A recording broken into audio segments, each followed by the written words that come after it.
Hoje você vai aprender a transformar um dia qualquer em uma história. Mas eu sei que você vai falar, minha vida é muito chata, André, como é que eu faço para transformar minha vida em um filme? Eu vou te explicar, você vai entender tudo até o final desse vídeo. Isso aqui vai fazer o meu dia inteiro valer a pena. É uma coisa que eu quero mostrar pra vocês no final dessa grande jornada, que será meu dia. Cara, eu tô muito feliz, tô muito empolgado. Esse aqui é o... Toda história precisa de um obstáculo. Algo que está entre o setup e o payoff. O setup é quando você introduz as pessoas da sua história e dá um contexto para elas. E o payoff é quando o seu personagem principal consegue ou não consegue o que ele ou ela queriam no começo da jornada. Ou seja, durante o setup você estabelece o seu desejo. Meu desejo agora, nesse momento do dia, é conseguir trabalhar, conseguir resolver todas as minhas pendências para chegar no final do dia e jogar Crimson Desert, por exemplo. Pode ser uma coisa mundana assim, não tem problema. E a primeira coisa que você tem que fazer é aceitar que uma história é uma mentira, uma fabricação. É algo que tem uma estrutura clara e com um personagem que passa por uma transformação. Essa é a definição do que é uma narrativa. É uma diferença entre um ponto A e o ponto B, onde uma pessoa se transforma e a quantidade de transformação determina o seu protagonista. Aí você me pergunta, André, como é que eu faço um personagem se transformar? A resposta é simples. Você faz ele querer alguma coisa, um objeto de desejo. Huts, vem cá! Huts! No meu caso, já dei algumas dicas do que eu quero estar fazendo. E isso se chama foreshadowing. Quando você mostra uma coisa que provavelmente ou não vai acontecer ao longo ou possivelmente no final da história. Mas agora a gente traz isso pro nosso dia a dia, né? Eu tenho um trabalho, para quem não sabe, eu sou diretor de IPOs, ou seja, quando empresas vão se tornar públicas, eu faço a direção de um filme documentário de até meia hora e transformo toda a história daquela empresa, todos os dados, em um filme. Então isso ocupa, óbvio, muito tempo. Eu fiz o da Agibank, por exemplo, no Brasil. E esse é o meu trabalho. Eu amo meu trabalho, mas ainda é um trabalho, claro, como todo qualquer, principalmente para o contexto de uma história. Dito isso, eu também estou fazendo almoço. No dia a dia, o que eu quero, né? Qual que é a minha bolinha? É o videogame que eu vou jogar no final do dia. Agora, entre eu e o videogame, entre eu e minha bolinha, que é o meu objetivo, a gente precisa de uma coisa muito importante, que é um obstáculo. Por quê? Sem um obstáculo, a gente não tem um conflito. Sem um conflito, a gente não tem aquilo que a gente falou lá no começo, que é uma transformação. A transformação é o substrato de qualquer história. Você vê uma pessoa se transformar ao longo de uma história, ter uma perspectiva diferente. Ou seja, sem um obstáculo, a gente não tem conflito, sem conflito, a gente não tem uma transformação, e sem transformação, a gente não tem uma história.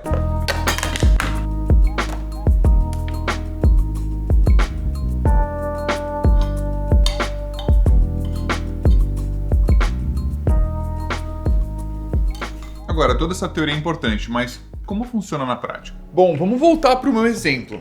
Vocês sabem que nessa história toda, o trabalho é uma obrigação que eu tenho e o videogame é o meu objetivo, certo? Agora, se a gente só faz uma história de um cara que trabalha o dia e joga à noite, tipo, isso não é uma história, é uma situação. É bem aí que a maioria das pessoas vive e aí que as pessoas acabam errando. Mas você que tá assistindo agora não é a maioria das pessoas. Você vai conseguir transformar algo comum em uma história, com apenas uma mudança. E agora que você quer saber qual é a mudança, eu quero também te ensinar rapidamente sobre o que é um gancho. Tá vendo que você tá prestando atenção para saber qual que é essa coisa pequena que vai te dar um insight? Isso um gancho faz, basicamente. Você tem um nível alto de interesse e eu uso isso para te mostrar um outro elemento importante da história. Isso acontece muito em Naruto, em anime, por exemplo, que no meio de um momento decisivo na batalha, você vai saber se o herói vai morrer ou vai viver. Do nada o episódio acaba, ou você entra num flashback que você precisa de muita energia para assistir. E se o flashback não é relevante, que na maioria das vezes não vai ser, a gente acaba se frustrando um pouco. Mas no meu caso, eu vou usar esse gancho para perguntar se você realmente tem interesse em aprender mais sobre histórias e roteiro e como transformar um vídeo em um filme. E tem um link aqui embaixo que, se você preencher, vai ter uma lista de interesse para a escola que eu vou abrir, que vai te ajudar a chegar do vídeo ao filme videogame com conhecimento direto aqui de Hollywood pro conforto da sua casa. E aí você só clicar aqui embaixo e vamos que vamos. Voltando à nossa situação, um protagonista que trabalha o dia todo e quer jogar videogame à noite. Não é uma história. Mas se eu te disser que quando ele era criança, ele fez uma promessa pra ele mesmo que nunca ia parar de jogar videogame. Tá, aí as coisas começam a ficar um pouquinho mais interessantes, mas ainda assim tem alguns problemas, como por exemplo, é muito difícil você mostrar a sua infância, sendo que você é um adulto, a não ser que você tenha gravado a sua infância. Aqui, a regra de ouro seria você conseguir mostrar, filmar essa parte da história, que é tão importante para as pessoas entenderem o personagem. Então, imagens minhas da infância e a dificuldade que eu passava na escola, por exemplo, como eu não tinha amigos, e como tudo isso me fez encontrar uma comunidade dentro do videogame, especificamente em Ragnarok. Eu gostava muito de Ragnarok, eu era um sacerdote, abraço aí pros sacerdotes do mundo, né? Não são muitos, mas estamos aí, mais do que nunca. Musiquinha de Prontera, nossa senhora, joga a musiquinha de Prontera aqui, Isa, por favor. Cara, essa música, se eu escuto, já dá até aquele tremelique. Todo personagem tem que ter um trauma, né? O trauma, ele é um machucado, algo do passado que justifica e dá um porquê pra gente entender quem é ele no presente. E como eu falei, a gente tem essa regra de mostrar o máximo possível do show don't tell, né? Que é uma regra muito importante no audiovisual, nos filmes, nas histórias. Você tem que estar sempre mostrando ao invés de falando a respeito. Mas como isso aqui é um caráter ilustrativo da história, eu vou tirar essa licença poética e falar pra vocês que eu tinha essa dificuldade quando eu era criança, eu não tinha amigos na escola, e quando eu entrava no computador eu começava a jogar Ragnarok, e eu era um dos melhores, né, modéstia à parte, sacerdotes do servidor. Eu tinha uma comunidade, eu tinha as pessoas. Quando eu entrava no TeamSpeak, dava risada, eu conversava sobre a vida. Eu não era julgado pela minha aparência, eu era muito estranho quando eu era criança, eu era muito alto. E como eu falava também, era estranho, meu nariz era entupido o tempo inteiro, que eu tinha muita alergia, como eu me vestia também era meio diferente. E se você entende essa origem, esse trauma, você entende o protagonista de uma história. E você entende o significado de algo que é aparentemente mundano, como jogar videogame, e o obstáculo que é o trabalho na vida dessa pessoa. Mas é claro, todo mundo tem que trabalhar também, enfim, existe esse contexto. Mas o que importa é que você entende o significado de videogame para essa pessoa, que é o objetivo dela nessa história. Mas claro, isso também é só meio caminho andado. Agora a gente teria um bom setup, você entenderia o personagem o suficiente para acompanhar ele por essa jornada. É um bom contexto, né? Um bom ponto de partida, digamos aí. Mas para a história dar certo mesmo, a gente precisa de um payoff.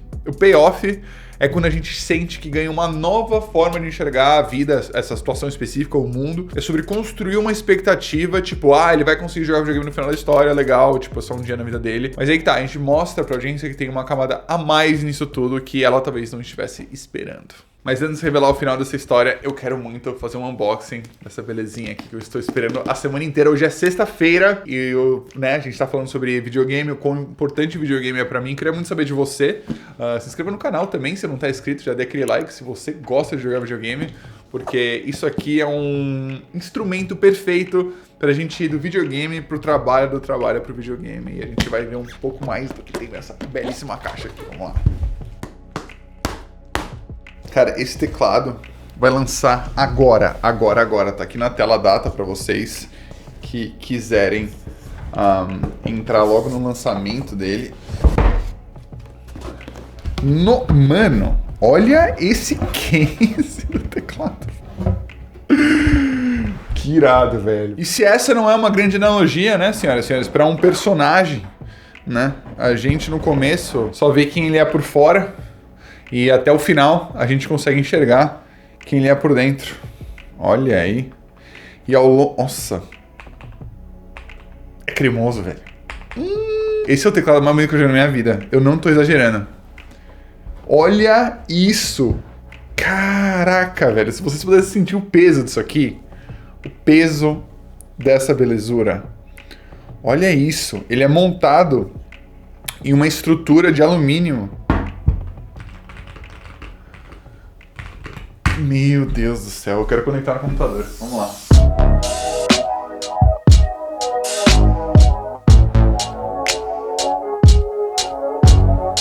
E o que é legal desse teclado? Você pode ir de trabalhar para jogar só com um switch.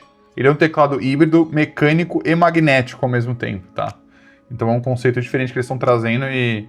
Cara, é absolutamente lindo. Eu posso estar vindo aqui, escrevendo um roteiro com maior conforto, ou editando com toda a questão operacional da tecla de F1, F2 aqui, F3 em cima, com um teclado mais compacto, menor, e eu posso vir para cá, né?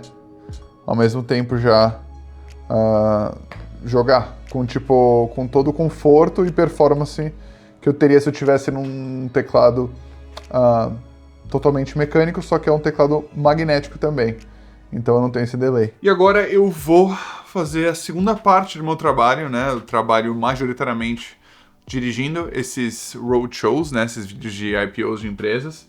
E, obviamente, eu tenho meu canal também, conteúdo em redes sociais, além da escola que eu tô abrindo agora. Então, chegou a hora de gravar alguns reels, são séries legais sobre cinema, sobre fotógrafos que você deveria conhecer.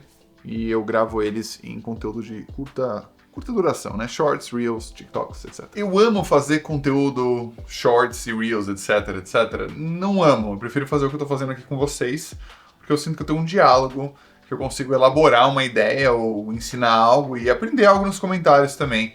Eu sinto que conteúdos de Instagram e TikTok, essas coisas, não me dão muito prazer ou eu não posso ser muito artístico. Tem um formato muito certo que dá certo e é meio que isso que a gente faz, né? Cuidado pra você não... E a hora que eu tô trabalhando com esse teclado aqui, é interessante porque a experiência de digitar nele, ela é tão parecida com eu estar jogando um jogo que me trouxe uma coisa que eu queria falar pra vocês sobre quando o nosso personagem tá tentando ultrapassar um obstáculo, ele pode aprender que o obstáculo, de uma forma ou de outra, pode se tornar mais próximo do objetivo dele por si só do que você imagina. Então, por exemplo, e se o meu personagem, ao longo do dia, conseguisse enxergar o trabalho como um jogo, enxergar pessoas dentro do trabalho muito como as pessoas que ele tem ao entorno dele ou dela no jogo. Isso faz com que a gente consiga aproximar o nosso obstáculo do nosso objetivo e acaba construindo uma jornada de aprendizado para o nosso personagem, que é uma das coisas mais difíceis de se fazer. E isso acontece normalmente no segundo ato. Um filme normalmente tem 3 atos, né? Eu não quero entrar em estruturas de história, a gente tem jornada do herói, a gente tem story circle, a gente tem um princípio japonês chamado Kishotenketsu, a gente tem muitas coisas diferentes. E são coisas que eu entro mais a fundo em aulas, mas aqui no YouTube, uma coisa legal para você aprender agora nesse vídeo é que no segundo ato é onde os filmes costumam morrer. Existe esse ditado que o the second act is where films go to die, né? Meio que o cemitério, porque nada acaba acontecendo e fica aquele marasmo de um personagem indo para lugar nenhum e não chegando a nenhuma realização ou não tendo nenhum conflito.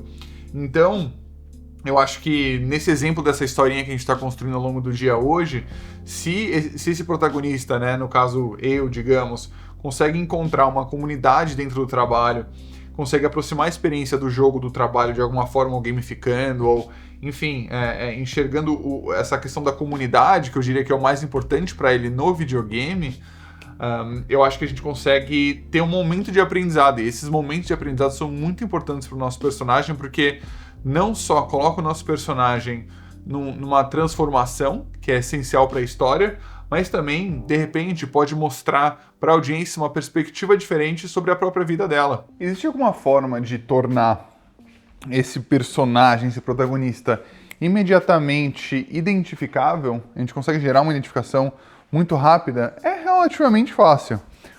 Tem um truque de um livro famosíssimo que chama Save the Cat, que é basicamente a gente cuidar de algum animal indefeso, como esse, por exemplo.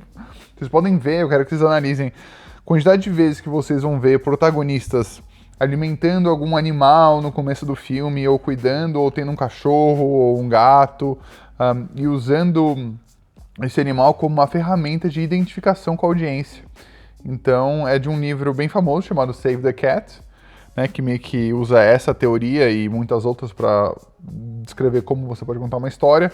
É um livro bem famoso, só que eu não concordo totalmente com tudo que está lá, e muitas pessoas aqui da indústria também, é meio que um meme, assim, sabe? É o livro que todo mundo imediatamente fala que está lendo quando está começando a escrever roteiro, mas para mim, se você está interessado em se aprofundar mais em roteiros, recomendo um livro chamado Writer's Journey, que é sobre... É um livro que é baseado na jornada do herói, mas ele é um pouco mais relevante para as audiências de hoje, eu diria, para os filmes e as mídias atuais. Então, um belíssimo livro aí para vocês lerem. Enquanto isso, ó. Não tem como você não se identificar, né? Com o personagem aqui, ó. Não dá.